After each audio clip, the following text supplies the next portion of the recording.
Possible.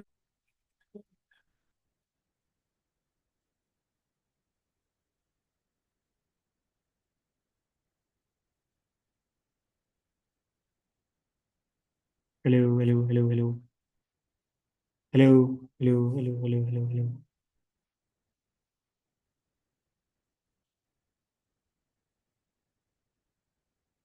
Hello hello hello. बेटा मेरी तरफ से आवाज बिल्कुल क्लियर है, ठीक है। ओके, मेरे एंड पे आवाज क्लियर है, सही है। चलो, मेंडेलियन इनहेरिटेंस की हम बात कर रहे हैं।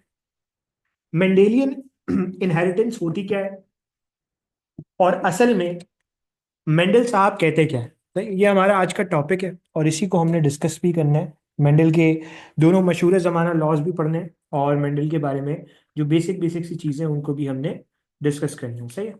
अब सवाल ये होता है कि हमारे पास मेंडल साहब थे कौन। पहले तो जरा मेंडल का इंट्रोडक्शन ले लेते हैं। मेंडल का इंट्रोडक्शन ले लेते हैं, मेंडल कौन थे, मेंडल क्या करते थे। तो भैया मेंडल के बारे में याद रखना कि जो मेंडल साहब थे ना, इनका एक बड़ा मशहूर लकब है, and he is known as the father of genetics. इन्हें आप क्या कह रहे हो, फादर ऑफ जेनेटिक्स का नाम दे रहे हो। ये तकरीबन अगर आपसे पूछ लिया जाए, वैसे आई डोंट नो, शायद केपीके की किताब में लिखा हुआ है। इनकी जो पैदाइश हुई है ये 22 जुलाई 1822 को चेक रिपब्लिक, आज की जो चेक रिपब्लिक है ना, उसके अंदर हुई।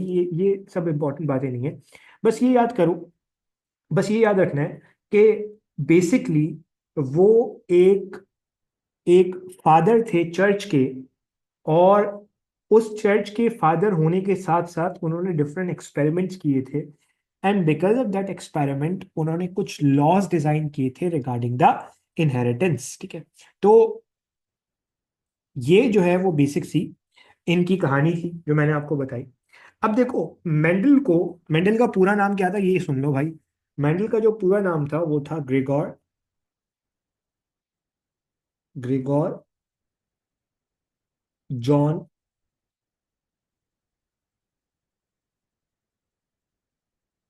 Gregor John Mendel.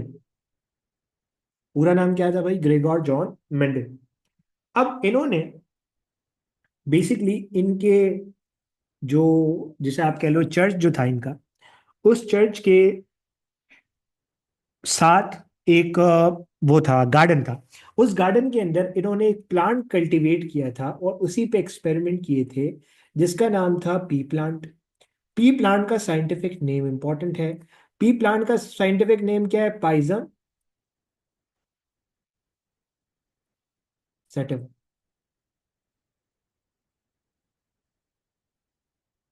पाइजम सेटिव, नाम क्या है भाई, पाइजम सेटिव। ये याद रखना है, ये जो इंपॉर्टेंट बातें बता रहा हूँ ना, ये याद।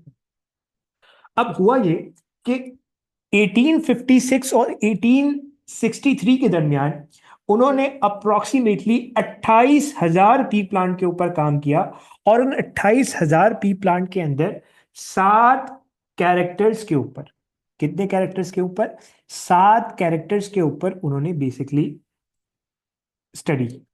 अब 7 कैरेक्टर्स कौन से हो सकते हैं। नंबर 1 कैरेक्टर क्या था, अगर मैं बात करूं तो उन्होंने 7 कंट्रास्टिंग, कंट्रास्टिंग का मतलब है डिफरेंट कैरेक्टर्स के ऊपर पढ़ाई की, एक्सपेरिमेंट किए। अब 7 कंट्रास्टिंग कैरेक्टर्स कौन से थे भाई। कैरेक्टर क्या होता है ये कल हम पढ़ चुके। नंबर 1 कैरेक्टर क्या होगा, कल ही पढ़ा था हमने, plant height. Plant height. Plant height क्या है? कैरेक्टर। इसके ट्रेट क्या हो सकते हैं बोलो भाई? How many traits are there?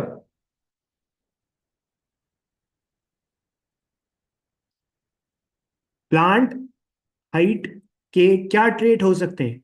या तो टॉल होगा या डार्फ होगा। या तो टॉल होगा या डार्फ होगा। नंबर 2। नंबर 2 ट्रेड जो इन्होंने पढ़ा वो क्या था भाई? वो था फ्लावर लोकेशन। फ्लावर कहां पे मौजूद है? Flower location. अब फ्लावर लोकेशन की अगर मैं बात करता हूं तो फ्लावर फ्लावर हो सकता है कि इस तरीके से साइड पे प्रेजेंट हो। इसको कहते हो आप एक्सियल। और हो सकता है प्लांट के फ्लावर इस तरीके से टिप पे प्रेजेंट हो। इसे आप कहते हो टर्मिनल। तो दो ट्रेड पॉसिबल थे इस कैरेक्टर के। मेरी बातें अब बड़ी माइनर फेज लग रही होंगी आपको, मैं मतलब समझ में आ रही हूँ। फिर इन्होंने पढ़ा फ्लावर कलर। फ्लावर कलर क्या है? ट्रेट या कैरेक्टर? बोलो भाई। फ्लावर कलर क्या है? ट्रेट या character? Flower colour is a character. अब मैंने आपको कल एग्जांपल दी थी ना, आपको किसी को फूल देना है गुलाब का। अब वो गुलाब का फूल सफेद भी हो सकता है, वो गुलाब का फूल आपका येलो भी हो सकता है। इसका मतलब है फ्लावर कलर एक कैरेक्टर है और उसके ट्रेट क्या है? Yellow, red, white. तो flower colour is actually a character. इसका ट्रेट क्या हो सकता है? पी प्लांट के अंदर कौन से फ्लावर कलर पॉसिबल है? तो दो दो ही फ्लावर कलर पॉसिबल है। कौन से भाई? एक है पर्पल, या तो पर्पल फ्लावर होता है या वाइट फ्लावर होता है। या तो पर्पल फ्लावर होता है या व्हाइट फ्लावर होता है। Number 4। Number 4 is pod shape. अब कभी आपके घर में मटर आई हो, तो आप जब मटर छीलते हो तो किससे छीलते हो? इस तरीके का एक पॉड होता है ना, इस तरीके का एक पॉड होता है। इससे आप तोड़ के मटर निकालते हो। इसको कहते हैं पॉड। अक्सर आपने देखा होगा कभी आपके घर में मटर आई हो और वो फूला हुआ पॉड नजर आया हो। आती है मटर, अभी तो मटर का सीजन भी है। आपने देखा होगा कि वो जो मटर का पॉड होता है, जो छिलका होता है, वो कभी फूला हुआ होता है। That is called the inflated pod. Inflated pod. या कभी कभी पॉड कैसा होता है? कभी कभी पॉड बकायदा मटर के शेप का इस तरीके का होता है, बिल्कुल चिपका हुआ होता है, कंस्ट्रक्टेड होता है। तो या तो मटर का पॉड कैसा हो सकता है? कंस्ट्रक्टेड हो सकता है। ठीक है। अब मैं अगले कैरेक्टर की बात करूं तो अगला कैरेक्टर कौन सा है भाई? अगला कैरेक्टर है पॉट कलर। तो जो आपका पी प्लांट है उसका पॉट कलर कैसा हो सकता है? बोलो भाई। पॉट कलर कैसा हो सकता है? भाई मटर आई होगी ना घर पे। घर पे जो मटर आती है उसकी जो छिलका होता है वो किस कलर का होता है? ज्यादातर ग्रीन होता है। लेकिन कभी येलो कलर का पॉट देखा है? बिल्कुल देखा है। अम्मा कहती है भाई सड़ा हुआ मटर है। तो ग्रीन हो सकता है या या येलो हो सकता है। ग्रीन हो सकता है या येलो हो सकता है। फिर अगला जो कैरेक्टर है वो क्या है भाई? अगला कैरेक्टर है हमारे पास सीड शेप।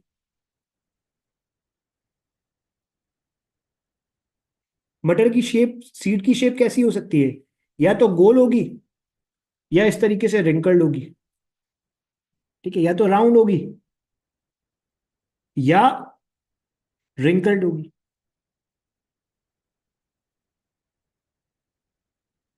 या तो राउंड होगी या रिंकल्ड होगी। नंबर 7 जो आखिरी कैरेक्टर इसने पढ़ा वो क्या था? Seed colour. Seed colour. अब सीड कलर कितनी तरह का हो सकता है भाई? या तो मटर का सीड येलो कलर का होगा, या ग्रीन कलर का होगा, या तो येलो कलर का है या ग्रीन कलर का है। इसका मतलब है ये क्या है, ये कैरेक्टर्स हैं जिनके हमने ट्रेट पढ़े। अब अगर मैं आपको यहां पे एक सवाल देता हूं, अच्छा अब इस उस सवाल से पहले याद रखना जो पहले कैरेक्टर्स भी लिखे वो डोमिनेंट है, और जो बाद में लिखे वो रेसेसिव है।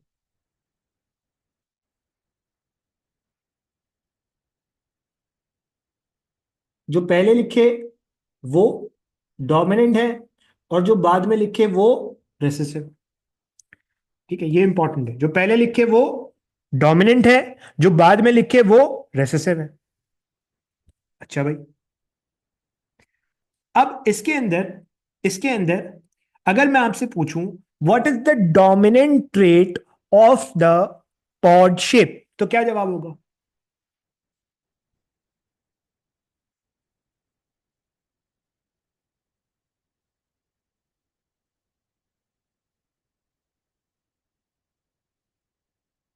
इन्फ्लेटेड। चलो अब कुछ क्वेश्चंस करते हैं, चलो एक क्वेश्चन देता हूं मैं। ठीक है, क्वेश्चन ये है हमारे पास, चलो यहीं पे लिखते हैं ना। चलो सवाल ये है, question number 2, trait express in heterozygous condition.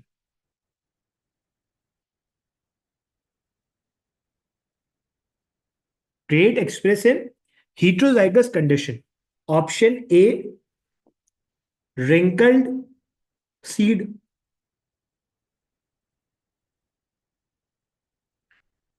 wrinkled seed. Option B white flower, white flower. Option C constricted pod,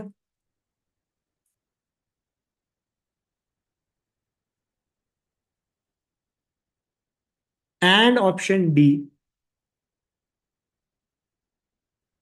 green pod.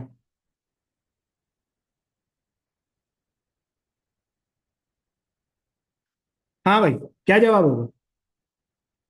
शाबाश, मुझे आंसर मिलना चाहिए भाई। हीट्रोजाइगस कंडीशन के अंदर कल ही हमने पढ़ा कि भाई एक 11वीं क्लास का बच्चा है, एक छठी क्लास का बच्चा है। तो 11वीं क्लास वाला छठी क्लास पे भारी है, इसलिए 11वीं क्लास वाला खुद को शो करेगा। तो ये जो 11वीं क्लास वाला है ये डोमिनेंट था, ये क्या था? डोमिनेंट था। तो यहां पे डोमिनेंट कौन सा है? डिफरेंट कंडीशन के अंदर डोमिनेंट कौन सा है? तो आप कहोगे sir wrinkled seed is a recessive character, Chhathi class का है, तो ये तो शो नहीं कर पाएगा। White flower is a recessive character, ये भी खुद को शो नहीं कर पाएगा। इसी तरीके से कंस्ट्रक्टेड पॉट छठी क्लास का है, रिसेसिव कंडीशन। जबकि ग्रीन पॉट 11वीं क्लास का है, तो आंसर क्या हो जाएगा? बोलो भाई। Option D. आप समझ में आया? चलो शाबाश, अच्छी बात। अब मेंडल साहब ने, अब वापस आते हैं, मेंडल साहब ने क्या पढ़ा? मेंडल साहब ने पढ़ा 7 कैरेक्टर्स, कंट्रास्टिंग कैरेक्टर्स। तो ट्रेट कितने हो गए? कितने ट्रेट को पढ़ा उन्होंने?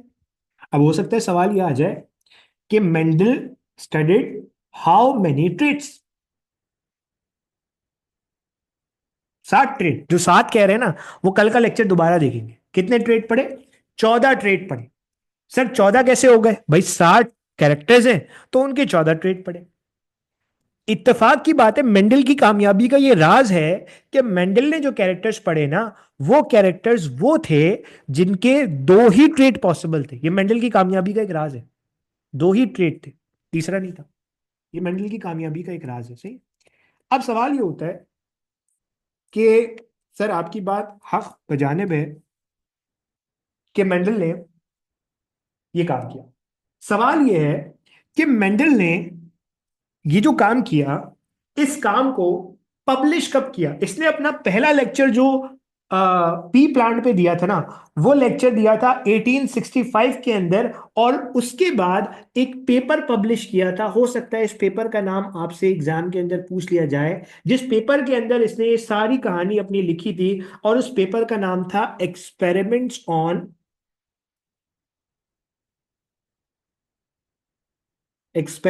On plant hybridisation. अब ये क्या होती है हाइब्रिडाइजेशन, ये अभी हम आगे पढ़ेंगे। एक्सपेरिमेंट ऑन प्लांट हाइब्रिडाइजेशन, ये तकरीबन 1866 के अंदर जो है वो पब्लिश हुआ था। 1865 में इन्होंने अपना पहला लेक्चर दिया था। फिर जाहिर सी बात है वक्त गुजरा, किसी ने भी इनके काम को अहमियत नहीं दी। लेकिन हुआ ये कि इनकी मौत के बाद कोई 19वीं सदी के अंदर, यानी कि 1900s के अंदर, तीन बड़े इंपॉर्टेंट साइंटिस्ट हैं जिनका नाम आप पढ़ते हो, वेरीज, कोरेन और टिशमार्क। ठीक है, ये तीन नाम बड़े इंपॉर्टेंट है, नहीं भी याद हो कोई मसला नहीं है। ये तीन नाम जो है ना, इन तीन नामों ने इस बात को साबित किया कि मेंडल जो बात कहता था वो ठीक कहता था। और फिर बाद में डार्विन ने भी इस बात को प्रूव किया। है, डार्विन की थ्योरी भी फिर मेंडल के ऊपर आ गई, मतलब उसने इसी पे कहा। अब सवाल ये होता है कि भाई इन चचा मियाँ को, इन साहब को, जो कि एक फादर थे एक चर्च के अंदर, चेक रिपब्लिक के अंदर, इन साहब को इतना उरूज मिल कैसे गया? What is the reason behind its success? Reason behind its success. चलो, नंबर वन, देखो, इनको एक ऐसा प्लांट ग्रो करना था। देखो, अगर एक प्लांट हो, जो प्लांट आराम से ना उगे, यानी कि किसी खुले मैदान में ना उगे, किसी स्पेशल कंडीशन के अंदर उगे, या वो जो है वो किसी गार्डन में नहीं उग सकता, तो क्या उस पे एक्सपेरिमेंट करना आसान होता? नहीं। मेंडल ने एक ऐसा प्लांट चुना जो कि आराम से छोटे छोटे पॉट्स के अंदर और ओपन ग्राउंड में कल्टीवेट हो सकता है। Open ground, easy to easy to cultivate, आसान जबान के अंदर आप ये कह लो कि प्लांट को आसानी से आप क्या कर सकते हो, कल्टीवेट, उगा सकते हो। दूसरा बड़ा जो इनकी सक्सेस का एक वो था कि जो आपका पी प्लांट है ना, इसकी हाफ लाइफ बहुत, इसकी जो लाइफ साइकिल है वो बहुत शॉर्ट है। यानी कि भाई 3-4 महीने के अंदर पूरी की पूरी ये जो है वो फ्लावरिंग और नई सीड प्रोड्यूस कर देता है। इसकी जो लाइफ साइकिल है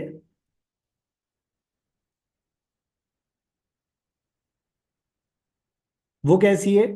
शॉर्ट। मतलब विद इन 3 और 4 मंथ्स, विद इन 3 और 4 मंथ्स ये सीड वीड सब बना लेते हैं। तीसरा रीजन तीसरा रीजन ये है कि इस प्लांट के अंदर ऐसे फ्लावर्स हैं जो बायसेक्सुअल है। बायसेक्सुअल का मतलब ये है कि एक ही फ्लावर के ऊपर स्टेमिन भी मौजूद है जो कि मेल पार्ट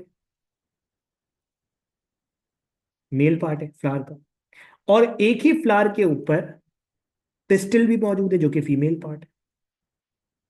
तो जब एक ही फ्लावर के ऊपर मेल पार्ट और फीमेल पार्ट दोनों प्रेजेंट है, तो सेल्फ पॉलिनेशन आसान हो गई। सेल्फ पॉलिनेशन का क्या मतलब है भाई? सेल्फ पॉलिनेशन का इतना मतलब है कि एक ही फ्लावर का स्टेमिन, उससे निकला हुआ पॉलन जाके गिर जाएगा किसके ऊपर?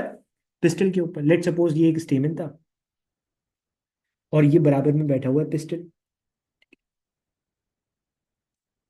तो इस फ्लावर का जो स्टेमिन है, इस फ्लावर का जो पॉलन है, वो किस पे गिर जाएगा? इसके बराबर में ही मौजूद उसी फ्लावर पे मौजूद किस पे गिर जाएगा भाई? उसके बराबर में मौजूद उसी फ्लावर के पिस्टल पे गिर जाएगा। ये है सेल्फ पॉलिनेशन, खुद से ही पॉलिनेट करना। ना सिर्फ इस प्लांट में सेल्फ पॉलिनेशन पॉसिबल है, बल्कि आप क्रॉस पॉलिनेशन भी करवा सकते हो। सर, क्रॉस पॉलिनेशन का मतलब दूसरे प्लांट के साथ क्रॉस करवा सकते हो, अभी हम देखेंगे भी। मेंडल ने करवाया था क्रॉस पॉलिनेशन। ठीक है भाई। Number four number four reason ये है कि मेंडल ने उन कैरेक्टर्स को पढ़ा जिनके कैरेक्टर्स बड़े डिस्टिंक्ट कंट्रास्टिंग थे। डिस्टिंक्ट कंट्रास्टिंग का मतलब ये है, या तो प्लांट टॉल होगा या डार्क होगा, बीच का कुछ नहीं। या तो प्लांट का कलर या तो प्लांट का कलर या तो सीड का कलर येलो होगा या ग्रीन होगा, बीच का कुछ नहीं होगा। डिस्टिंक्ट कंट्रास्टिंग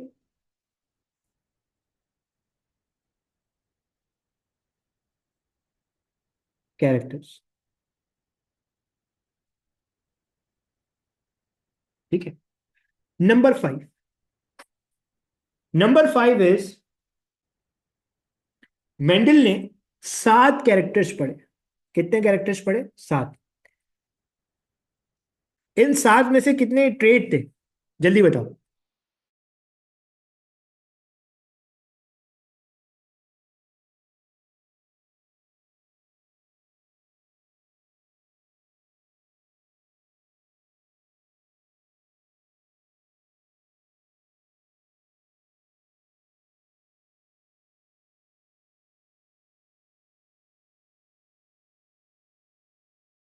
अच्छा, तो अब कितने कैरेक्टर्स पढ़े? 7 कैरेक्टर्स। कितने ट्रेट हो गए भाई? 14 ट्रेट हो गए। सिंपल सिंपल सी बात। 7 कैरेक्टर्स और 14 ट्रेट। शाबाश। सही है। ये तो था मेंडल की कामयाबी का राज, जो मैंने आपको 3-4 पॉइंट्स 5 पॉइंट्स बताए। ठीक है। अब असल कहानी ये होती है कि मेंडल ने किया क्या था, कौन सा एक्सपेरिमेंट किया था। मेंडल ने जो एक्सपेरिमेंट किया था ना, उस एक्सपेरिमेंट का एक नाम है। और उस एक्सपेरिमेंट का नाम क्या है भाई? मेंडल ने जो एक्सपेरिमेंट किया था उसका नाम क्या है? Anyone? I would be really impressed when someone, कि अगर कोई मुझे उसका नाम बता देता है। देखो, मेंडल की इनहेरिटेंस क्लियर होगी तो बाकी सारी चीजें खुद ब खुद क्लियर होती रहेंगी। बोलो भाई।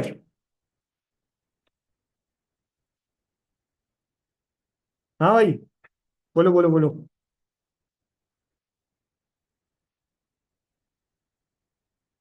मेंडल ने जो एक्सपेरिमेंट किया था, उस एक्सपेरिमेंट का नाम क्या था?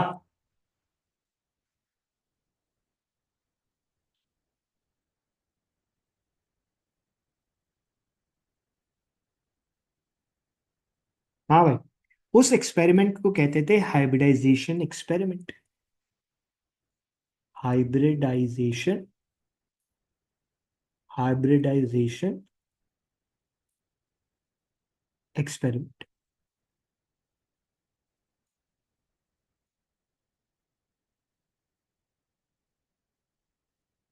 अब ये हाइब्रिडाइजेशन एक्सपेरिमेंट है क्या? हाइब्रिड किसे कहते हैं? देखो, आसान जबान के अंदर हाइब्रिड उस चीज को कहते हैं जो दो डिफरेंट चीजों के कॉम्बिनेशन से मिले। यानी कि लेट सपोज एक प्लांट है टॉल और एक प्लांट है डर्फ। ये दो डिफरेंट प्लांट हैं या नहीं है? ये दो अलग चीजें हैं या नहीं? अगर मैं इनका क्रॉस करवा दूं तो जो आएगा वो इन दोनों का मिक्सचर होगा या नहीं होगा? बिल्कुल होगा। इसका मतलब है वो होगा हाइब्रिड। क्या होगा? हाइब्रिड होगा। हाँ के ना? हाँ के ना? बोलो भाई। हाँ के ना? बिल्कुल हाँ। ठीक है। तो हाइब्रिड होगा, ये बात याद रखने वाली है कि क्या होगा? हाइब्रिड होगा। सही है। अच्छा, अब मैंने आपको बताया हाइब्रिड क्या है। अब मेंडल ने मेरी बात गौर से सुनना। मेंडल की कामयाबी का एक राज और है जो मैंने यहाँ पे नहीं लिखा, अब लिख देता हूँ।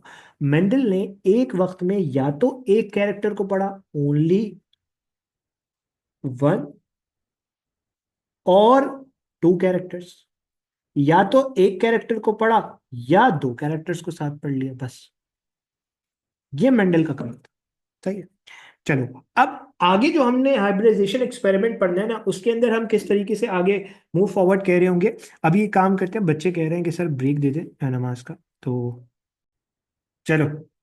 अच्छा, अब तक हमने ये पढ़ा कि मेंडल ने क्या काम किया था, क्या ट्रेड्स पढ़े थे, क्या कैरेक्टर्स पढ़े थे, ये सारी चीजें पढ़ी। सही है।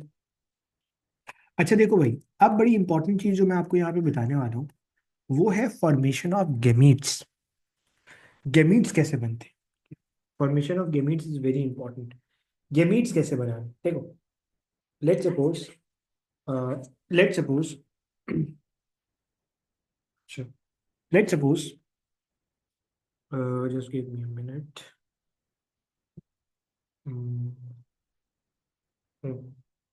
लेट्स सपोज एक डिप्लॉयड ऑर्गेनिज्म है।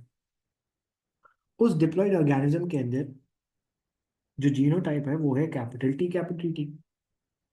एक ऑर्गेनिज्म है उसके अंदर है कैपिटल टी स्मॉल टी, और एक ऑर्गेनिज्म है जिसके अंदर है स्मॉल टी। कितने हैं भाई? Capital T, capital T, capital T small T, small T small T.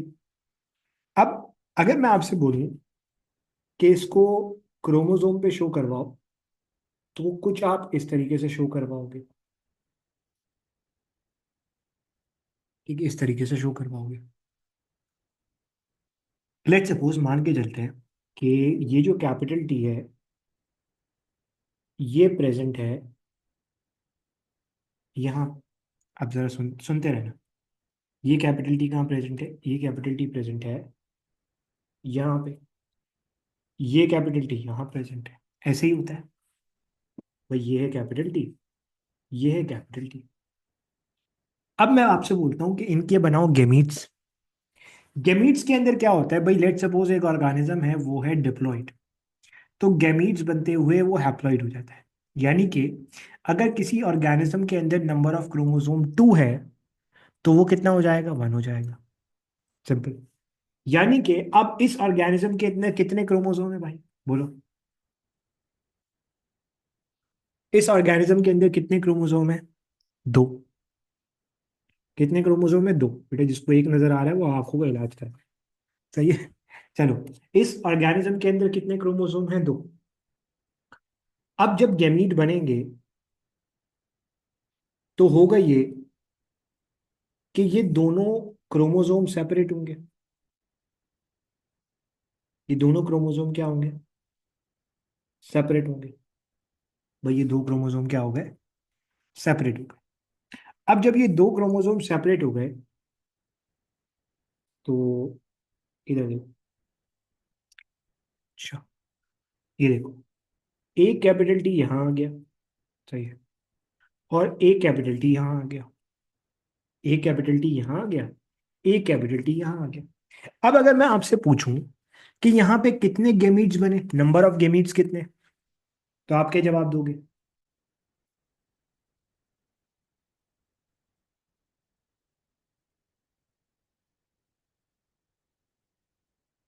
Number of gametes कितने? तो आप कहोगे यहाँ पे दो गेमीट्स बने। कितनी तरह के गेमीट्स बने, उसका जवाब क्या होगा? हाँ भाई, कितनी तरह के गैमीट्स बने। तो भाई एक गैमीट के अंदर भी कैपिटल टी है, दूसरे गैमीट के अंदर भी कैपिटल टी है।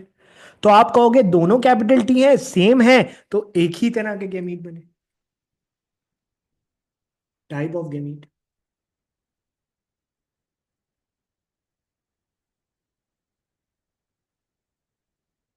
Type of gamete. क्या कहोगे भाई? एक तरह के गैमीट। चलो, अब मैं आपको हाथ के हाथ सवाल दे रहा हूं।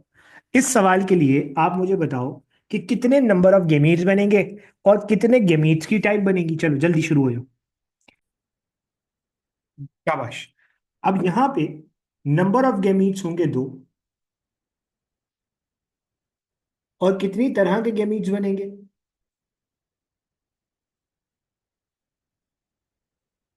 तो 2 तरह के गैमीट्स बनेंगे।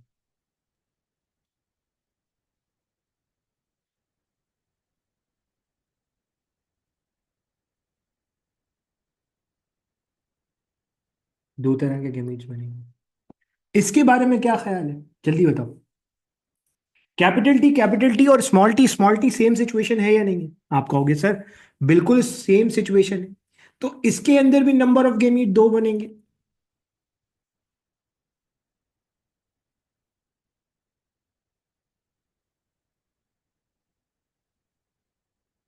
और टाइप ऑफ गैमीट 1 होगा।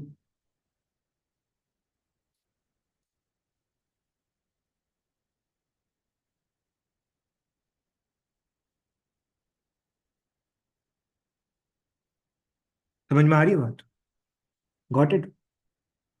बात समझ में आ रही है? अच्छा। अब आगे बढ़ते हैं। ये सारी सिचुएशन तो मैंने आपको गैमीट्स के बारे में बता दी ना। अब आ जाओ आगे। सही है। हाँ, सर्कल बना के भी शो कर सकते हो, कोई मसला नहीं है। मैं अभी अभी बहुत आहिस्ता से लेके चल रहा हूँ ताकि आपकी बेसिक्स बनती रहें, ठीक है। अब सवाल मेरा आपसे ये है कि मेंडल ने बनाया था हाइब्रिडाइजेशन एक्सपेरिमेंट। मेंडल ने किया था हाइब्रिडाइजेशन एक्सपेरिमेंट।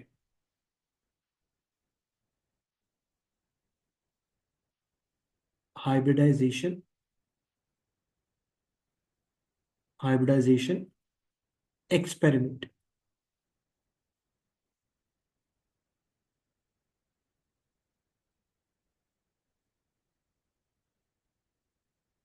ठीक है।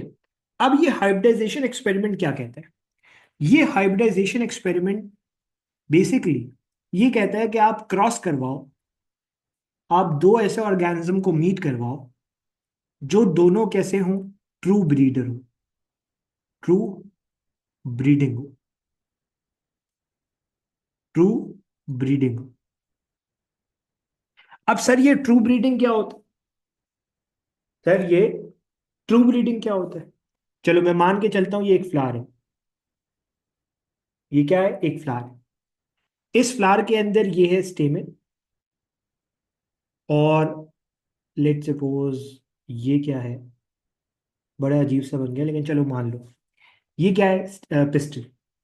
तो अब जाहिर सी बात है ये एक ही फ्लावर है। तो मैं मान के चल रहा हूं कि इसका जो जीनोटाइप है वो है कैपिटल टी, कैपिटल टी। तो मेरा आपसे सवाल ये है कि पिस्टल कार्पल, ये जो आपके पास अ, ये मौजूद है, क्या कहेंगे इसे आप? बेसिकली इसे आप कहोगे स्टेमेन मौजूद है। इस स्टेमेन का जीनोटाइप क्या होगा? आप कहोगे कैपिटल टी, कैपिटल टी। और सर इस कार्पल का जीनोटाइप क्या होगा? आप कहोगे sir capital T, capital T. Sir आपको कैसे पता? भाई ये एक फ्लावर का पार्ट है, एक प्लांट का पार्ट है। तो एक प्लांट के अंदर तो दो ही एलील पॉसिबल। तो जो इसका जीनोटाइप होगा वही इसका जीनोटाइप होगा। हाँ के ना? हाँ के ना? बोलो भाई। हाँ के ना? बिल्कुल हाँ। अब मैं अगर इस इस इस कार्पल या इस स्टेमिन से एंथर ले जाके डाल दूं किसके ऊपर? इस कार्पल से, सॉरी, इस स्टेमिन से एंथर ले जाके डाल दूं आपके पिस्टल के ऊपर। तो मैं बेसिकली क्या कर रहा हूं? कैपिटल टी को क्रॉस करवा रहा हूं कैपिटल टी से। अब मेरा आपसे सवाल यह है कि ये वाला जो कैपिटल टी है, जो कि बेसिकली मेल है, और ये वाला कैपिटल टी जो बेसिकली फीमेल है, इनके गैमीट्स बनाओ। तो इसमें कितनी तरह के गैमीट बनेंगे? जल्दी बोलो। How many types of gamete are possible? इस कॉम्बिनेशन के लिए इस कॉम्बिनेशन के लिए कितनी तरह के गैमीट बन सकते हैं? तो भाई आप कहोगे एक ही तरह का गैमीट बन सकता है, वो होगा कैपिटल टी वाला। सर यहां पे कितने तरह के गैमीट बनेंगे? आप कहोगे सर कैपिटल टी वाले। अगर मैं इस कैपिटल टी को रिप्रोड्यूस करवा दूं, क्रॉस करवा दूं, तो जो ऑर्गेनिज्म आएगा उसका जीनोटाइप भी कैपिटल टी होगा। हाँ क्या ना? हाँ क्या ना? बोलो भाई। बोलो भाई। हाँ क्या ना? बिल्कुल हाँ। अच्छा, इसका मतलब ये है कि कैपिटल टी जब अपने ही जैसे ऑर्गेनिज्म के साथ ब्रीड करेगा, रिप्रोड्यूस करेगा, तो कैपिटल टी यानी कि अपना जैसा ही ऑर्गेनिज्म प्रोड्यूस करेगा जिसका जीनोटाइप उस जैसे ऑर्गेनिज्म की तरह है। यानी कि ये ऑर्गेनिज्म कैपिटल टी जब भी अपने कैपिटल टी के साथ रिप्रोड्यूस करेगा, हमेशा कैपिटल टी आएगा। कभी भी डार्फ आ सकता है? बोलो भाई। कभी भी डार्फ आ सकता है? आप कहोगे नहीं आ सकता।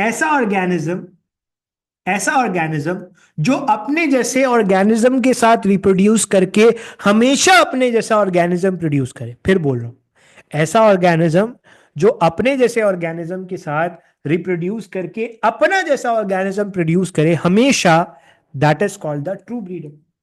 अब ट्रू ब्रीडर क्या हो सकता है? एक कंडीशन तो मैंने आपको बताई कि ट्रू ब्रीडर हो सकता है आपका होमोजाइगस कंडीशन।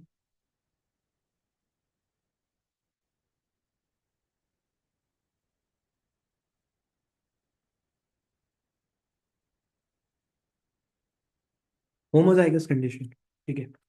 अब मैं आपको एक और एग्जांपल देते हुए चलता हूं। लेट सपोज एक फ्लावर है, वो एक प्लांट के ऊपर लगा है, ठीक है।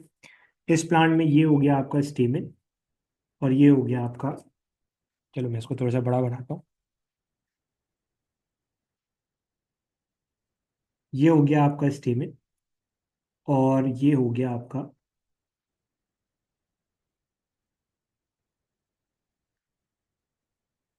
कार्पल।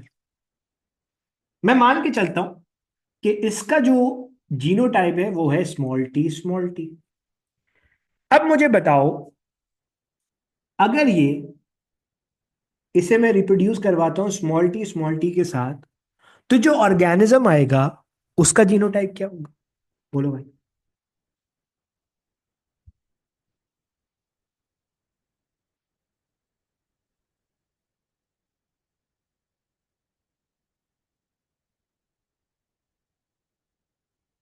वो भी सर स्मॉल टी होगा। कैसे पता चला? मैंने आपको अभी बता दिया। वो भी कैसा होगा? ऑफस्प्रिंग भी कैसा होगा? ऑफस्प्रिंग भी कैसा होगा? Small T small T. ये याद रखने वाली बात है। इसका मतलब ये है कि होमोजाइगस डोमिनेंट कंडीशन हो या होमोजाइगस रिसेसिव कंडीशन, अगर वो होमोजाइगस डोमिनेंट के साथ होमोजाइगस डोमिनेंट क्रॉस करेगा तो अपने जैसा ऑर्गेनिज्म प्रोड्यूस करेगा। अगर होमोजाइगस रेसेसिव के साथ क्रॉस करेगा तो हमेशा होमोजाइगस रेसेसिव आएगा, यानी कि अपने जैसा ही ऑर्गेनिज्म आएगा। ऐसे ऑर्गेनिज्म को आप क्या कहोगे? ट्रू ब्रीडर का नाम दोगे। अब मैं आपके लिए एक आसानी का सवाल लिखता हूं। सवाल है, क्वेश्चन है, ट्रू ब्रीडिंग, ट्रू ब्रीडिंग क्या है? Option A capital T into capital T. Option B capital T small T into capital T small T. Option C small T into small T. And option D is both A and C. क्या जवाब होगा? कौन से true breeder है भाई?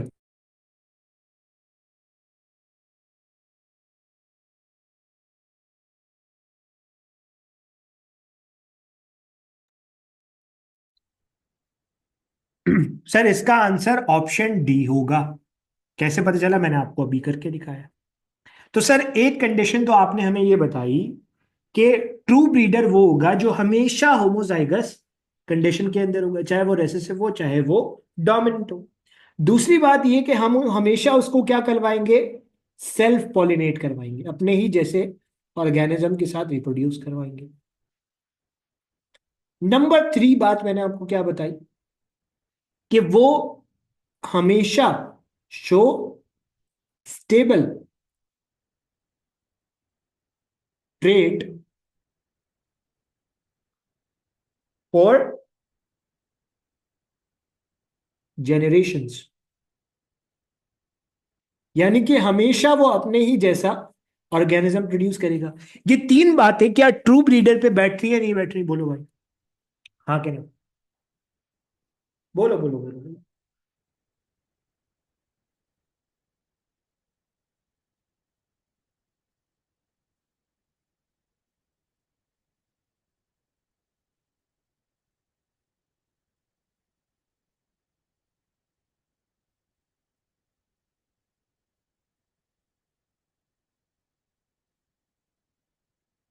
चलो सही है।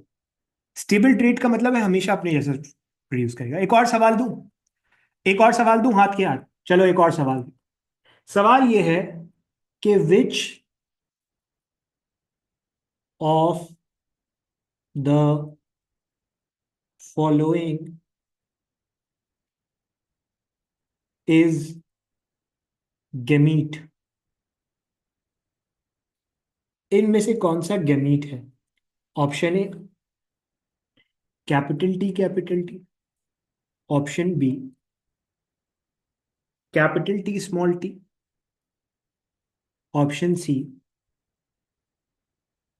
Small T, option D small T. चलो, अब मैं बड़ा बड़ा जो है ना वो इंतजार कर रहा हूं आप लोगों के कॉन्सेप्ट का। क्या आंसर होगा भाई? गैमीट हमेशा हैप्लॉइड होता है। तो कैपिटल टी का मतलब है diploid, capital T small T का मतलब भी है डिप्लॉइड, स्मॉल टी का मतलब भी है डिप्लॉइड, बट स्मॉल टी का मतलब है हैप्लॉइड। तो इसका मतलब ये है गैमीट हैप्लॉइड होता है, तो आंसर हो गया डी। हाँ कहना, हाँ कहना। आ रहा है भाई? समझ आ रहा है?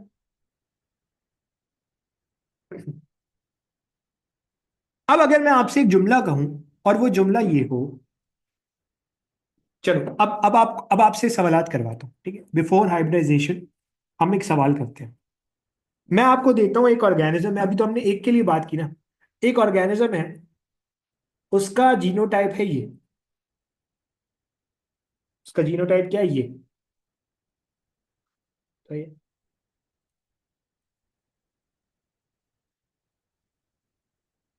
उसका जीनोटाइप है ये। तो ये क्वेश्चन है, क्वेश्चन है। उसका जीनोटाइप है ये, सही है। अब सवाल ये है, अच्छा रुको रुको रुको, इसको इसको पढ़ने से पहले, इसको पढ़ने से पहले, ये तो बहुत सारे जीन एक साथ हो जाएंगे ना, ये फिर मसला होगा। वेट, हाँ, इसको पढ़ने से पहले हम एक काम करते हैं, इनहेरिटेंस ऑफ वन जीन की बात कर लेते हैं।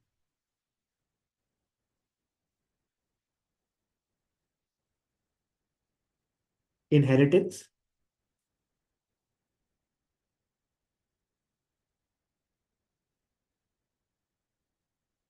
Inheritance of one gene. अभी हम सिर्फ एक जीन की क्या देखने वाले हैं भाई? इनहेरिटेंस देखने वाले। सो एक जीन की इनहेरिटेंस के अंदर, एक जीन की इनहेरिटेंस के अंदर हम क्या क्या पढ़ेंगे? एक जीन की इनहेरिटेंस के अंदर हम क्या क्या पढ़ेंगे? नंबर वन, एक जीन पढ़ेंगे, वन जीन। नंबर टू, कितने कैरेक्टर पढ़ेंगे? एक जीन के लिए कितने कैरेक्टर होते हैं? एक जीन के लिए कितने कैरेक्टर होते हैं? दो कैरेक्टर होते हैं। एक कैरेक्टर होता है भाई, जो दो कह रहे हैं वो कल की क्लास दोबारा देखेंगे। एक कैरेक्टर होता है, एक जीन के लिए एक कैरेक्टर होता है। यानी कि जब भी हम एक जीन की इनहेरिटेंस पढ़ेंगे, एक जीन को पढ़ेंगे, एक कैरेक्टर को पढ़ेंगे, कितने ट्रेट होते हैं भाई? तो आप कहोगे एक कैरेक्टर के लिए दो ट्रेट होते हैं, टू ट्रेट। अब जब हम क्रॉस करवाएंगे तो ऐसे क्रॉस को आप कहोगे मोनो। मोनो का मतलब है एक, हाइब्रिड, हाइब्रिड ऑलरेडी बता चुका हूं, क्रॉस। मोनो हाइब्रिड क्रॉस ऐसा क्रॉस है जिसके अंदर हम एक जीन की क्या पढ़ेंगे? इनहेरिटेंस पढ़ेंगे। कितने पेरेंट्स इन्वॉल्व होंगे? तो आप कहोगे सर दो पेरेंट्स इन्वॉल्व होंगे। सर दो पेरेंट्स कैसे इन्वॉल्व होंगे? भाई जाहिर सी बात है ना, आप एक मेल पेरेंट लोगे, एक मेल पेरेंट लोगे और एक फीमेल पेरेंट लोगे। कितनी वैरायटी के पेरेंट्स होंगे? सर दो वैरायटी के ऑर्गेनिज्म पॉसिबल है। कौन सी दो वैरायटी पॉसिबल है? बोलो भाई, आई वॉन्ट योर आंसर। कौन सी दो वैरायटी पॉसिबल है? सर या तो टॉल पॉसिबल है या डार्क पॉसिबल है। या तो टॉल पॉसिबल है या डार्क पॉसिबल है। चलो, अब मैं मान के चलता हूँ वो कैरेक्टर था प्लांट हाइट। ठीक है, मैंने यहां पे लिखा नहीं था, अब लिख रहा हूं प्लांट हाइट। सही, चलो। सबसे पहले अब जो मैं कहानी करने वाला हूं ना, बहुत इंपॉर्टेंट कहानी है, और ये मेंडल का एक्सपेरिमेंट है। मेंडल ने मेंडल ने तकरीबन तकरीबन कई सालों तक इस पी प्लांट के ऊपर काम किया, और मेंडल ने जो बेसिकली काम किया, उसने हाइब्रिडाइजेशन एक्सपेरिमेंट किया। अब हाइब्रिडाइजेशन एक्सपेरिमेंट क्या था? हाइब्रिडाइजेशन एक्सपेरिमेंट के अंदर उसने कुछ नहीं किया, उसने सिर्फ इतना किया कि दो ट्रू ब्रीडिंग, दो डिफरेंट, फिर सुनना, दो डिफरेंट यानी कि कंट्रास्टिंग ट्रू ब्रीडर प्लांट को मिलाया। अब ये कैसे किया उसने? इधर देखो भाई, इधर देखो। अब जो अगली स्लाइड है ना, वो काफी इंपॉर्टेंट है, क्योंकि उसके अंदर सारे कॉन्सेप्ट्स हमारे आ जाएंगे। सही है, चलो। वेट, चलो। अब सबसे पहले मेंडल ने क्या लिया? सिंगल कैरेक्टर को पढ़ना है मेंडल ने। तो मेंडल ने सिंगल कैरेक्टर को पढ़ा, जिसके दो कंट्रास्टिंग ट्रेट थे। ये सब हम पढ़ चुके हैं। मान के चलता हूं कि जो कैरेक्टर अभी हम देख रहे हैं ना, वो कैरेक्टर क्या है? सबसे आसान करते हैं। वो कैरेक्टर जो अभी हम पढ़ रहे हैं वो है प्लांट हाइट। क्या है? Plant height. Plant height. अब प्लांट हाइट के अंदर सबसे पहला काम इसने क्या किया? पेरेंट्स को सिलेक्ट किया। सिलेक्शन ऑफ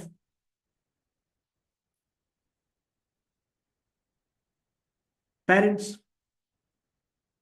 अब जो दो पेरेंट्स इसने सिलेक्ट किए, जाहिर सी बात है, एक होगा मेल और एक होगी फीमेल। अब जो दोनों पेरेंट्स हैं वो कैसे हैं भाई? True breeder. लेकिन दोनों डिफरेंट ट्रू ब्रीडर है, यानी कि एक कैपिटल टी वाला है, और एक, अच्छा चलो इसको यहां ऐसे लिखते हैं, एक का फिनोटाइप है टॉल। और कौन सा टॉल ट्रू ब्रीडर, कौन सा टॉल होता है? कैपिटल टी वाला। और फीमेल इसने ली डर्फ, जो कि ट्रू ब्रीडर डर्फ है, यानी कि स्मॉल टी वाली है। सही है। अब कैपिटल टी को ये क्रॉस करवाने जा रहा है स्मॉल टी के साथ। तो सबसे पहले इनके बना लो गेमीट्स। जब इनके बनेंगे गेमीट्स, तो इसमें कितनी तरह के गेमीट बनेंगे सर? आपने अभी बताया एक ही तरह का गेमीट बनेगा, वो होगा कैपिटल टी। अच्छा सर, और एक और गेमीट बनेगा जो होगा कैपिटल टी।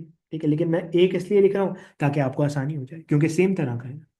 और यहां पे जो गेमीट होंगे वो भी होंगे स्मॉल टी, सिंपल। और दूसरा भी स्मॉल टी वाला बनेगा। अगर मैं एक भी लिख लूं तो चीजें आसान हो जाएंगी।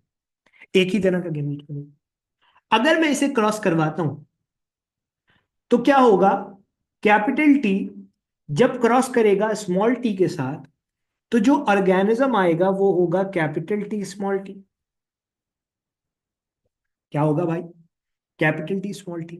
ये कैपिटल टी स्मॉल टी असल में इस ऑर्गेनिज्म का जीनोटाइप है या फिनोटाइप?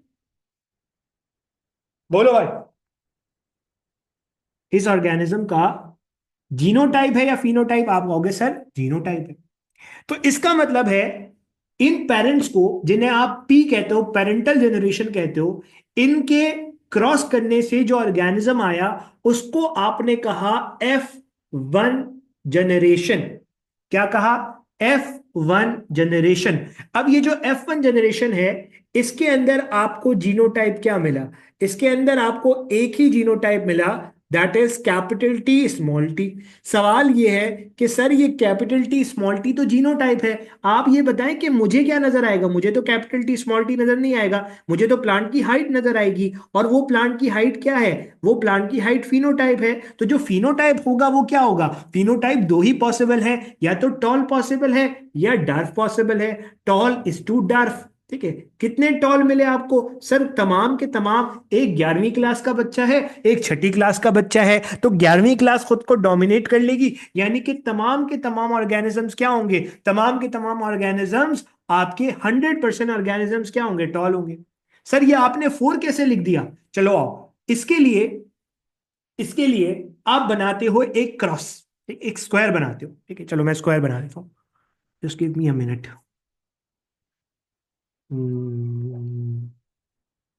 वेट।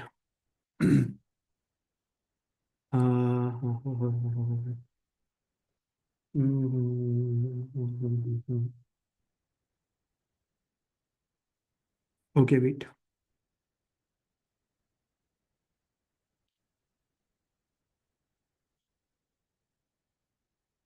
2 मिनट बेटा।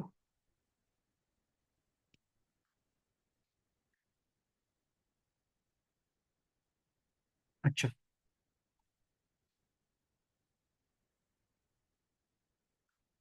ओके ठीक है, चलो अब एक बनाते हैं क्रॉस। आ जाओ। मैंने बनाया एक स्क्वायर। अच्छा। और इस स्क्वायर के अंदर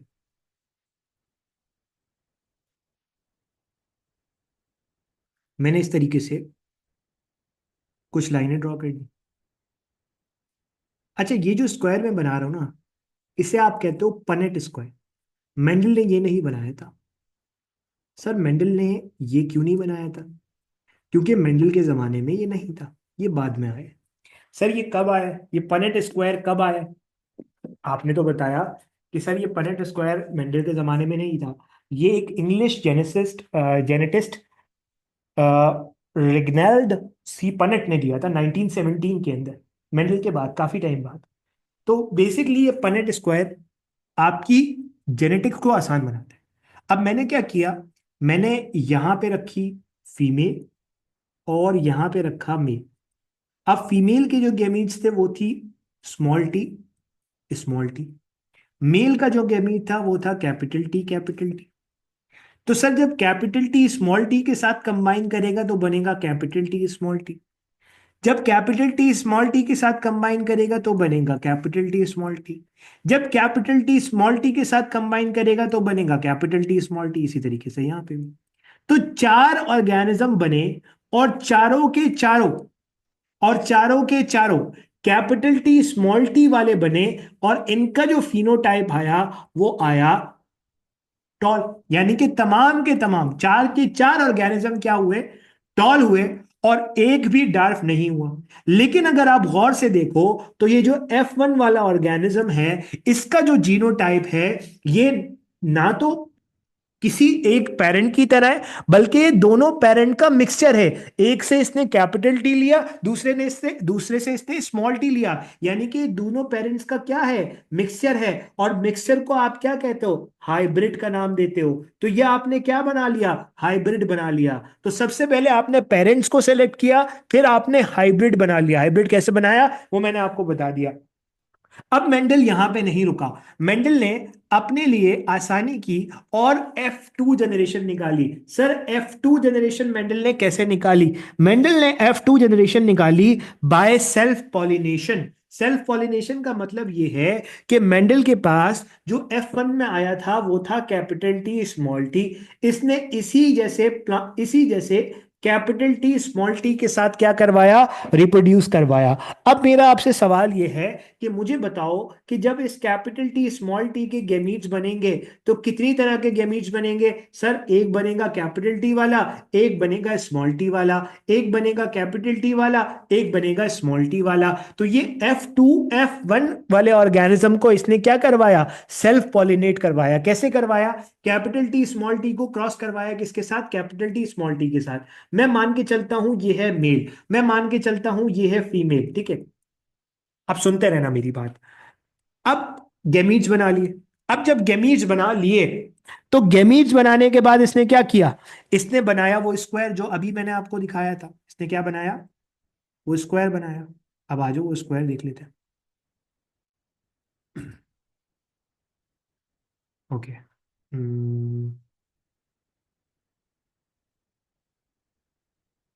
चलो, अब इसने बनाया वही स्क्वायर। अब वो जो स्क्वायर बनाया, उस स्क्वायर के अंदर, चलो,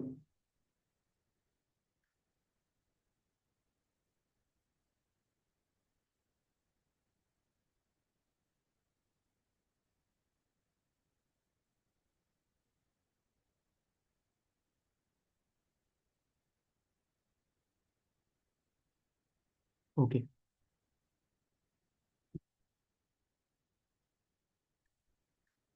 ओके।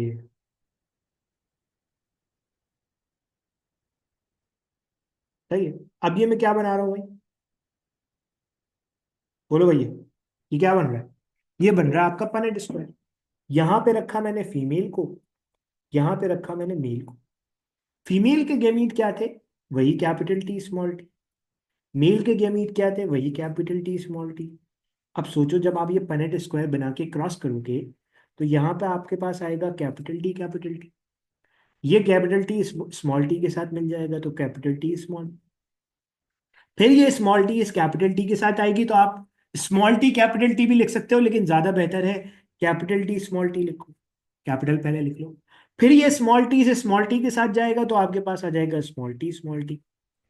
अब अगर मैं आपसे बोलूं कि मुझे ये बताओ कि इस ऑर्गेनिज्म का जीनोटाइप क्या होगा, तो जीनोटाइप यहाँ पे तीन तरह के ही पॉसिबल हैं। इस ऑर्गेनिज्म के क्या पॉसिबल हैं? तीन तरह के ही जीनोटाइप पॉसिबल हैं। कौन सी तीन तरह के भाई? एक है कैपिटल टी वाला, जिसे आप कहोगे होमोजाइगस डोमिनेंट। एक है कैपिटल टी स्मॉल टी वाला, जिसे आप कहोगे हीट्रोजाइगस डोमिनेंट। एक है स्मॉल टी वाला, जिसे आप कहोगे रेसेसिव, होमोजाइगस रिसेसिव। तो कितने आपके पास कैपिटल टी वाले? एक। कितने आपके पास कैपिटल टी स्मॉल टी वाले हैं? दो। कितने आपके पास स्मॉल टी वाले हैं? आप कहोगे एक। तो जीनोटाइप क्या आ गया? 1:2, 2:1। फिनोटाइप पे आते हैं।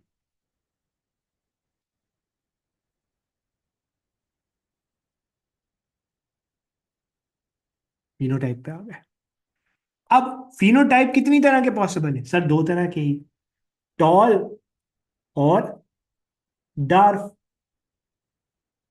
टॉल और डार्फ।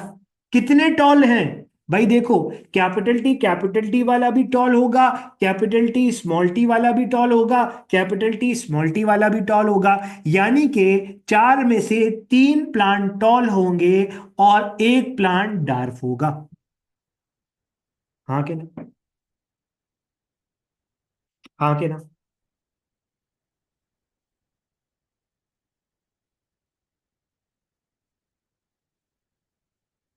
चलो, ये तो हो गया बेसिक सा सवाल। अब अगर मैं आपको एक सवाल लिखवाऊं, और इस सवाल का मुझे जवाब चाहिए, ये बड़ा जबरदस्त सवाल है। ठीक है, ये बहुत इंपॉर्टेंट सवाल है, और ये बड़ा इंटरेस्टिंग सवाल। मैंने क्या किया, चलो मैं सवाल लिखता हूं यहां पे। सवाल है, assume assume assume we cross assume we cross to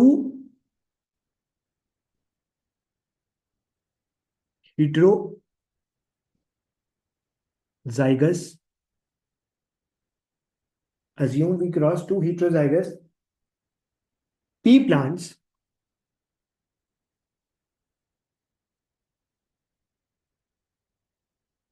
that is capital T small t into capital T small t। अब सवाल ये है कि what is the probability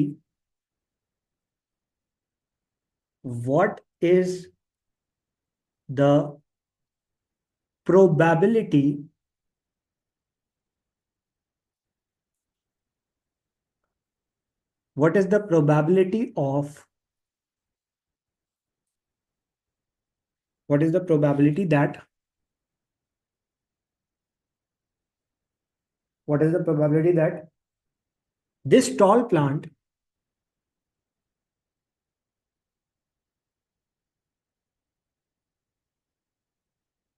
is heterozygous?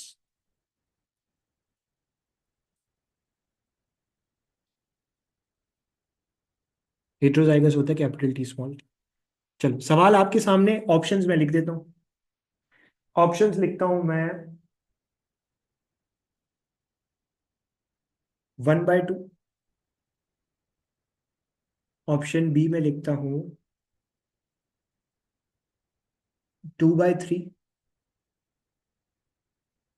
Option C में लिखता हूं 3/4, और ऑप्शन डी में लिखता हूं नन ऑफ दीज। चलो भाई,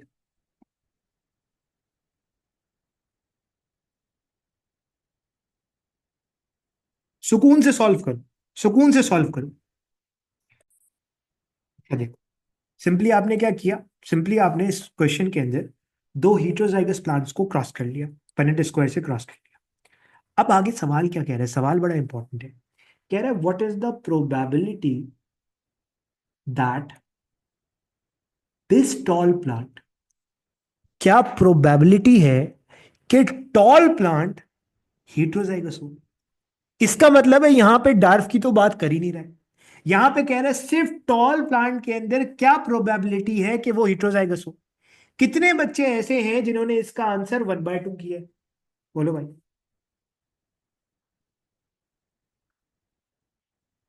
जिन्होंने इसका आंसर 1/2 किया है उन्होंने गलत किया है।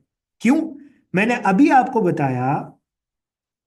बताया कि भाई इसका आंसर 1/2 नहीं हो सकता। रीजन इज क्वाइट सिंपल, कि आपसे कह रहा है कितने टॉल प्लांट में से ये पॉसिबिलिटी है कि वो हीट्रोजाइगस हो। टॉल तो यहां पे है ही 3, तो यानी कि 3 में से प्रोबेबिलिटी हो। 3 में से कितने हीट्रोजाइगस टॉल हैं, तो यहां पे आपको 2 टॉल नजर आ रहे हैं जो कि कैसे हैं, हीट्रोजाइगस।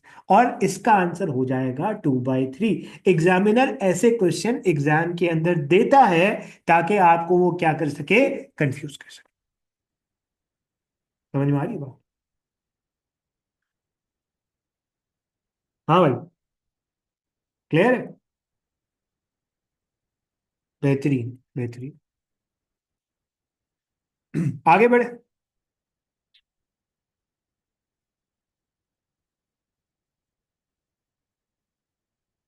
जबरदस्त सवाल था ना। प्रोबेबिलिटी का मतलब सिर्फ इतना है कि कितने परसेंट चांसेस हैं कि आपका जो ऑर्गेनिज्म है वो टॉल हो या डार्क हो। सिंपल सिंपल, बहुत सिंपल सिंपल सी बातें कर रहे हैं ना।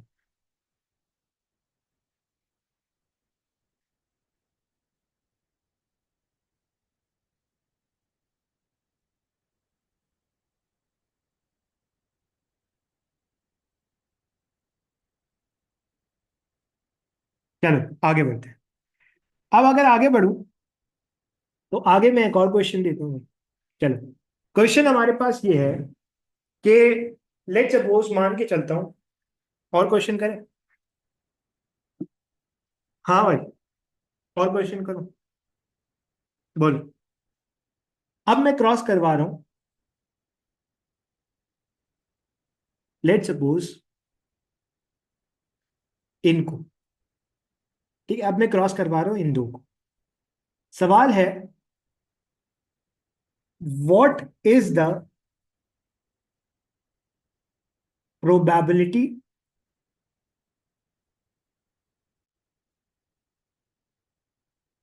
What is the probability of round seed having heterozygous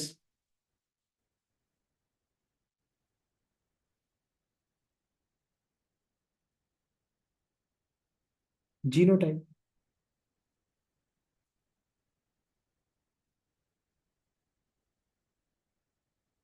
चलो, सवाल बहुत सिंपल है।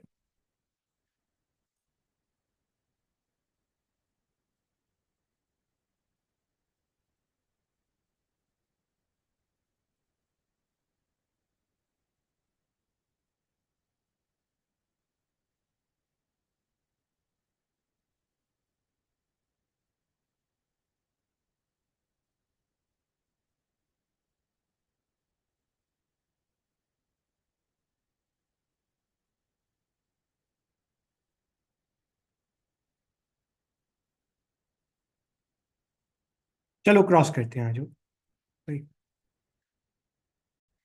चलो अब क्रॉस करते हैं, ठीक है। यहाँ पे बनाता हूँ मैं पनेट स्क्वायर, ठीक है। आज पनेट स्क्वायर बनाते हैं, और पनेट स्क्वायर बनाने के बाद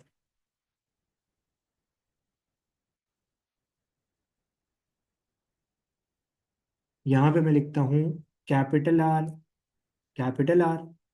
यहाँ पे मैं लिखता हूँ कैपिटल आर, स्मॉल आर, और इनका क्रॉस करवाओ। चलो, यहाँ पे मैं लिखता हूँ कैपिटल आर, कैपिटल आर। यहाँ पे मैंने लिखा कैपिटल आर, कैपिटल आर। यहाँ पे मैंने लिखा कैपिटल आर, स्मॉल आर, और यहाँ पे मैंने लिखा कैपिटल आर, स्मॉल आर।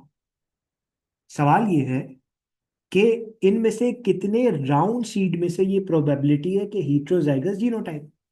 अब राउंड सीड तो चारों हैं, राउंड सीड कितने, चारों हैं।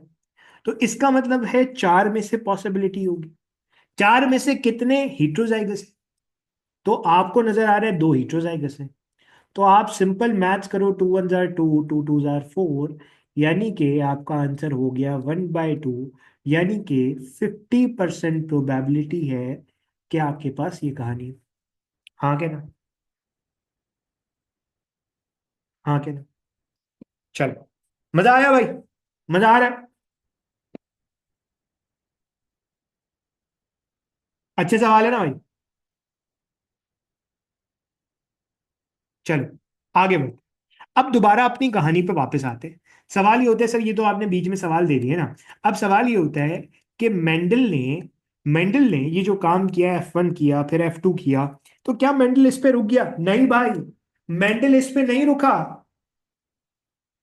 अब इंटरेस्टिंग बात सुनो, मेंडल इस पे नहीं रुका। मेंडल ने F3 जनरेशन भी निकाली। अब मेंडल साहब हो गए थे पागल, उन्होंने क्या निकाली, F3, फ्लायल 3 जनरेशन भी निकाली। अब F3 के अंदर उन्होंने क्या किया, चलो F1 समझ में आता है, F2 समझ में आता है, F3 में क्या किया? F3 में इन्होंने F2 को सेल्फ फर्टिलाइज करवाया। क्या करवाया? सेल्फ फर्टिलाइज करवाया। अब जब F2 को सेल्फ फर्टिलाइज करवाया, तो F2 में तीन तरह की पॉसिबिलिटीज थी, कैपिटल टी, कैपिटल टी। दूसरी पॉसिबिलिटी थी कैपिटल टी, स्मॉल टी। और तीसरी पॉसिबिलिटी थी स्मॉल टी, स्मॉल टी। इन तीनों को अलग अलग अपने जैसे ऑर्गेनिज्म से क्या करवाया, सेल्फ फर्टिलाइज करवाया। सबसे पहले इन्होंने क्रॉस करवाया कैपिटल टी को कैपिटल टी के साथ। जब कैपिटल टी को कैपिटल टी के साथ क्रॉस करवाया, तो मुझे बताओ टॉल डार्फ का रेशो क्या मिलेगा? बोलो भाई, बोलो भाई, जल्दी बोलो।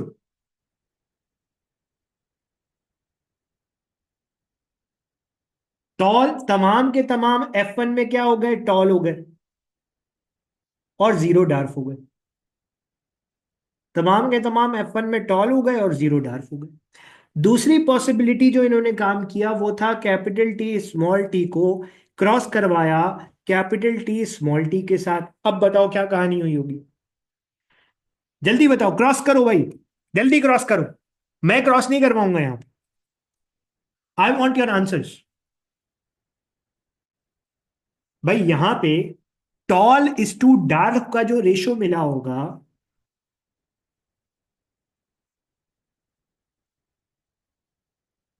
वो मिला होगा 3:1। ये बिल्कुल वही रेशो है जो आपको F2 में मिला था। यानी कि क्या मैं इस वाले सिनेरियो में ये कह सकता हूं, कैपिटल टी वाले, अच्छा इसको बाद में करते हैं, अभी पहले जरा इधर आ जाओ, सही है। नंबर 3, रुक जाओ अभी। नंबर 3, नंबर 3 सिनेरियो था ये वाला। मुझे बताओ इस सिनेरियो के अंदर क्या हुआ होगा? जल्दी बताओ, इस सिनेरियो में क्या हुआ होगा? जल्दी बोलो, जल्दी जल्दी। I want your answers. इस सिनेरियो में क्या हुआ होगा भाई? इस सिनेरियो में तमाम के तमाम डॉर्फ होंगे, टॉल इज टू, डार्फ का रेशियो क्या आया होगा, 0:4। ऐसे ही हुआ होगा। अब मेरा आपसे सवाल ये है कि F2 के अंदर कितने ऑर्गेनिज्म ऐसे थे चार में से जो कैपिटल टी स्मॉल टी वाले थे? बोलो भाई। Sorry sorry sorry sorry sorry sorry. देखो, देखो देखो, मेरी बात सुनो, मेरी बात सुनो, मेरी बात सुनो, मेरी बात सुनो। यहाँ पे, यहाँ पे एक चीज सुनो फर्स्ट। सवाल ये है, मैं फिर सवाल दोहरा रहा हूँ। सवाल ये है कि सवाल फिर सुनना मेरा गौर से। Just give me a minute, just give me a minute, 2 minute, 2 minute, बस 2 मिनट, 2 मिनट।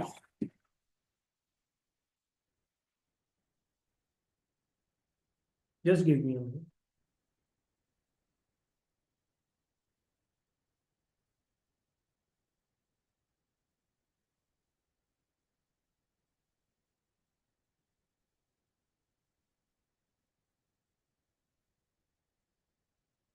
चलो, अब सवाल मेरा ये है कि F2 में से कितने ऐसे थे जो कि कैपिटल टी वाले थे? बोलो भाई।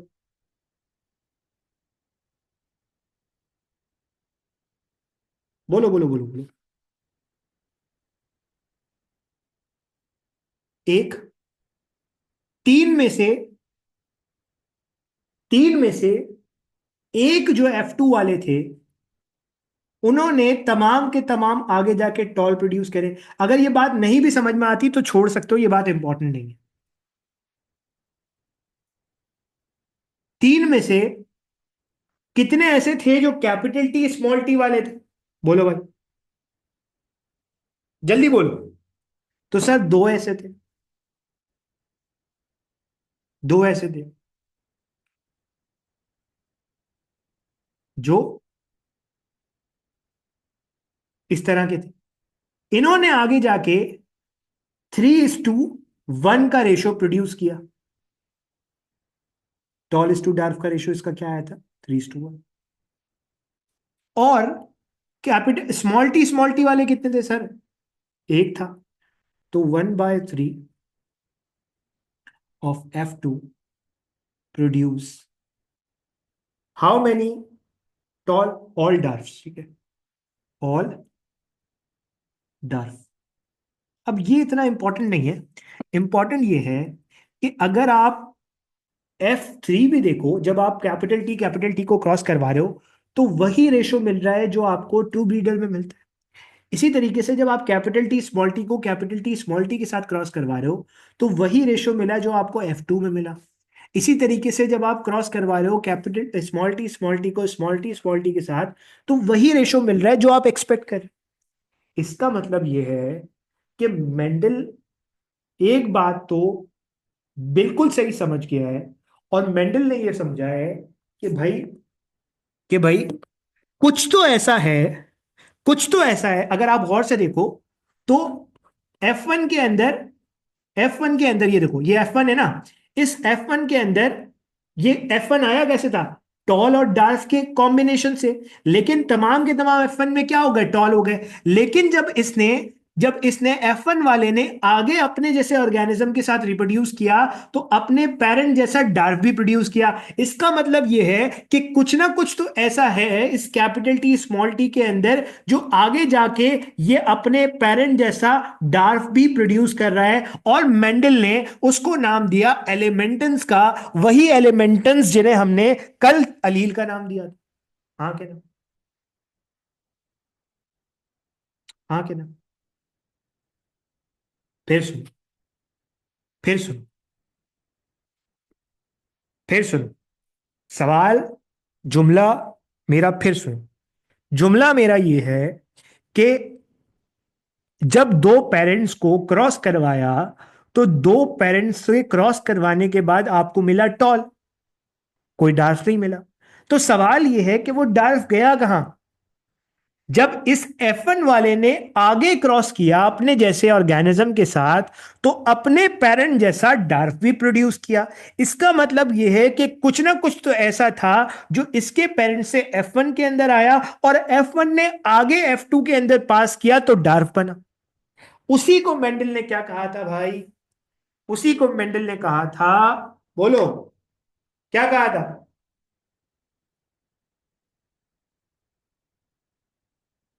उसी को मेंडल ने कहा था एलिमेंटेंस, जिसे हम क्या कहते हैं? जिन्हें हम अलील का नाम देते हैं। क्या कहते हैं? अलील का नाम देते हैं। सही। मेंडल ने उन्हें फैक्टर्स कहा था। सही। एक बात तो ये। दूसरी बात, मेंडल ने एक और बात की है। मेंडल ने ये कहा मेंडल ने क्या कहा? मेंडल ने ये कहा कि भाई नंबर वन एक्सपेक्ट, मैं नंबर वन बात, मैंने इंटरप्रिटेशन यहां पे लिख रहा हूं मेंडल की। मेंडल की इंटरप्रिटेशन यहां पे सुनो, ठीक है? इंटरप्रिटेशन।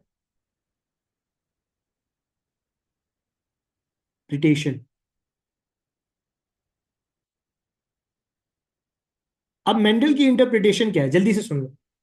मेंडल ने ये कहा कि जब दो गैमीट्स फ्यूज करते हैं, यानी कि जब कैपिटल टी और स्मॉल टी, ये गैमीट्स है, ये फ्यूज करेंगे, तो इनके नतीजे में बनेगा जाइगोट। हाँ के ना? इनके नतीजे में बनेगा जाइगोट। हाँ के ना? बोलो बोलो, मेरे साथ बोलो। बिल्कुल हाँ। एक अलील आएगा मेल पेरेंट से, और एक अलील आएगा फीमेल पेरेंट से। हाँ के ना? हाँ के ना? बिल्कुल। लेकिन खुद को डोमिनेट वही कर पाएगा जो 11वीं क्लास में होगा। खुद को डोमिनेट वही कर पाएगा जो 11वीं क्लास में होगा। यानी कि कैपिटल टी डोमिनेंट क्या होगा? डोमिनेंट अलील होगा। और छठी क्लास वाला खुद को शो नहीं कर पाएगा, वो हो जाएगा रेसेसिव अली। 11वीं क्लास वाले ने पूरी तरीके से कब्जा कर लिया है, और छठी क्लास वाले को मौका नहीं दिया है। यानी कि जब भी दो डिफरेंट अलील एक जाइगोट के अंदर प्रेजेंट होंगे, तो खुद को वही शो कर पाएगा जो डोमिनेंट अलील होगा। हाँ क्या ना? हाँ क्या ना? हाँ क्या ना? इसे आप कहते हो law of law of dominance. तो लॉ ऑफ डोमिनेंस क्या है भाई? बोलो मेरे साथ। How can you define law of dominance?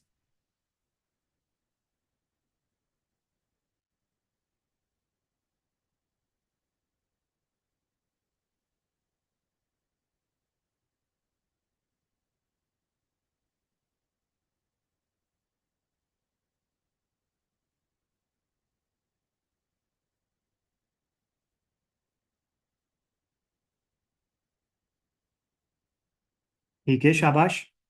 अब मेंडल ने अगली बात क्या की? एक बात तो मेंडल की ये हो गई। दूसरी बात मेंडल ये कहता है कि जब दो अलील जब दो अलील एक ऑर्गेनिज्म के अंदर होंगे, ये नंबर वन है, ये नंबर टू। फिर सुनना। जब दो अलील एक ऑर्गेनिज्म के अंदर होंगे, तो they separate with equal probability into the gamete. यानी कि दोनों के गैमीट के अंदर जाने की प्रोबेबिलिटी क्या है? सेम है। फिर सुनो, इस जुमले को सुनना। एक ऑर्गेनिज्म है, वो है कैपिटल टी स्मॉल टी। अगर मैं इनके गैमीट्स बनाऊंगा, तो कितने परसेंट चांस है कि कैपिटल टी वाला गैमीट के अंदर चला जाएगा? सर यहां पे दो गैमीट बनेंगे, तो एक गैमीट कैपिटल टी वाला होगा, एक गैमीट स्मॉल टी वाला होगा। यानी कि दो में से एक गैमीट कैपिटल टी वाला होगा। यानी कि 50% चांस ये है कि गैमीट के अंदर क्या आ जाए? Capital T. और 50% चांस ये है कि गैमीट के अंदर क्या आ जाए? Small T. यानी कि दोनों के गैमीट के अंदर जाने की प्रोबेबिलिटी सेम है। हाँ के ना?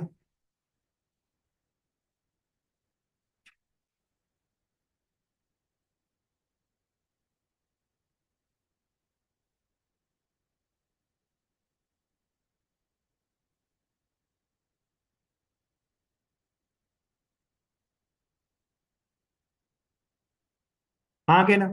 ये बहुत बहुत, मैं जिसे कहता हूँ ना, ये बहुत इंपॉर्टेंट है, प्रोबेबिलिटी।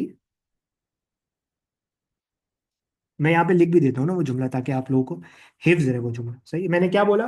मैंने ये कहा कि two allele of an individual, two allele of an individual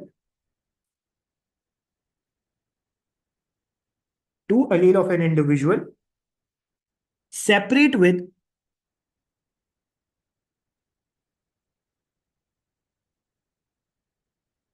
equal probability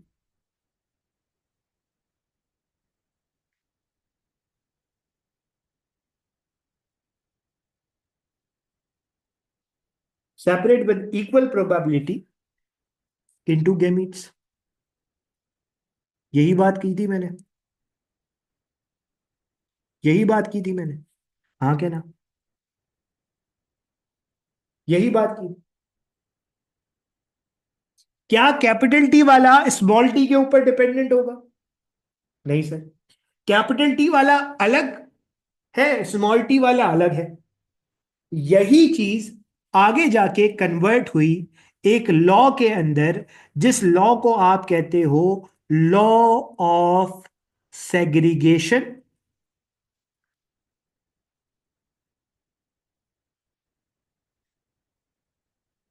या इसी को आप कहते हो law of purity of gamete.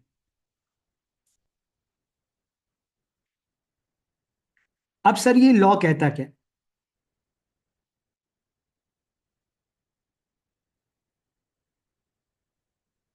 ये कहता क्या? ये कहता ये है कि हर ऑर्गेनिज्म, अब सुनना, अब मैं जुमला लिख रहा हूं, each organism which is diploid, each individual जो कि कैसा है, डिप्लॉयड, ईच ऑर्गेनिज्म जो कि कैसा है, डिप्लॉयड है, उसके पास possess two allele, possess two allele for any characteristic। इतना जुमला समझ में आता है? ये सब मैं देखो इतनी मेहनत करके मैंने समझाया है, ये जुमला समझ में आना चाहिए। भाई एक कैरेक्टरिस्टिक के लिए कितने एलील होंगे एक डिप्लॉयड ऑर्गेनिज्म के? दो होंगे। सही, दो होंगे। सही। आगे ये कह रहा है कि एक आएगा मदर से और एक आएगा फादर से। हाँ के ना?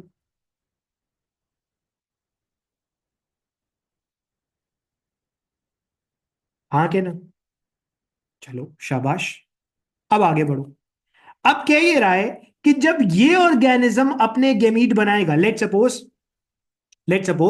ये इंडिविजुअल वो था जिसके पास आया था कैपिटल टी कैपिटल टी, तो एक कैपिटल टी आया होगा इसकी मदर से और एक कैपिटल टी आया होगा इसके फादर से। अब जब ये कैपिटल टी वाला ऑर्गेनिज्म खुद गेमीट बनाएगा तो इसके दोनों अलील एक दूसरे से इंडिपेंडेंटली गेमीट के अंदर चले जाएंगे। हाँ के ना? बोलो भाई।